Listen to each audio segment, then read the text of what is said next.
বন্ধুগণ, এখন আমি একটা সাধারণ মতো একটা শিম চচ্চড়ি করব। এটা রেসিপিটা আপনাদেরকে দেখাবো।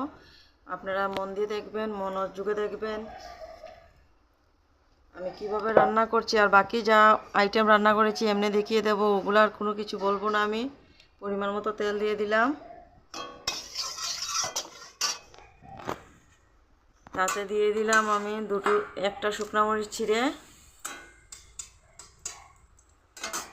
আর দিলাম একটা তেজপাতাকে দু টুকরো করে, সঙ্গে দিলাম জিরা ফোড়ন,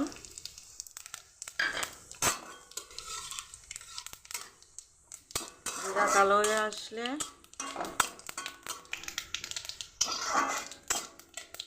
তাতে দিয়ে দেবো আমি, এখানে আছে চালমগজ, ধনেপাতা, একটা ধনেপাতা দিয়েছি, আর দিয়েছি ওটাতে টমেটো। ওগুলা দিয়ে দেব, দিয়ে আমি একটু কষিয়ে নেব। দিয়ে দিলাম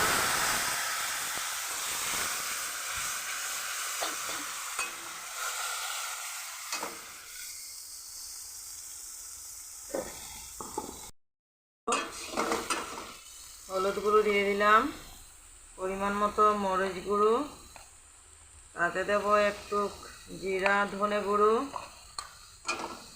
তার মধ্যে আছে লবণ, একটু চিনি দিয়ে দিলাম।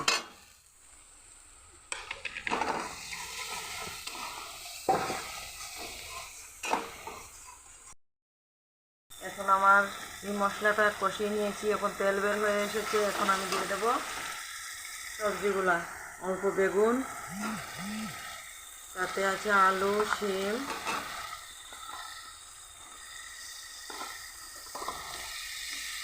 সব দিয়ে দিয়েছি।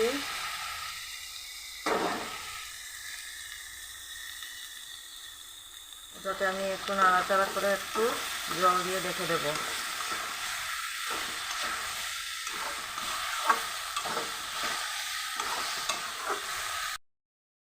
একদম সিম্পল রান্না, এভাবে করে খেয়ে দেখবেন, খুব ভালো লাগবে।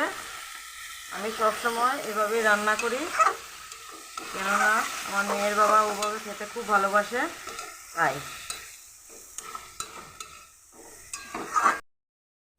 ওটাকে আমি এখন একটু ঢেকে দিলাম, ঢাকা থাক।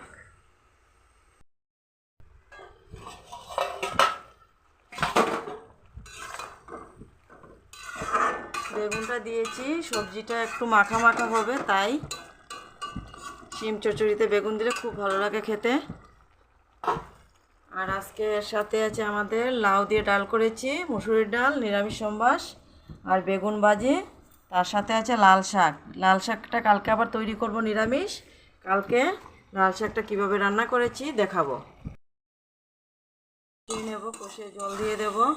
আমার জল শুকিয়ে যাবে, তখন আমার সবজিটা এইরকম হয়ে যাবে।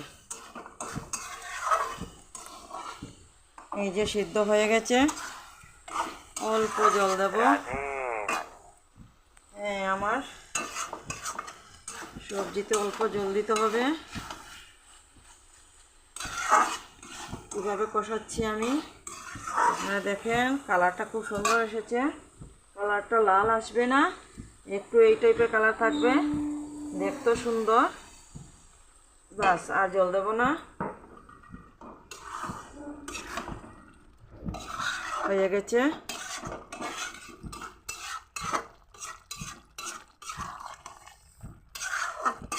উপরে একটু ধনেপাতা ছিটিয়ে নামিয়ে নেব এখন।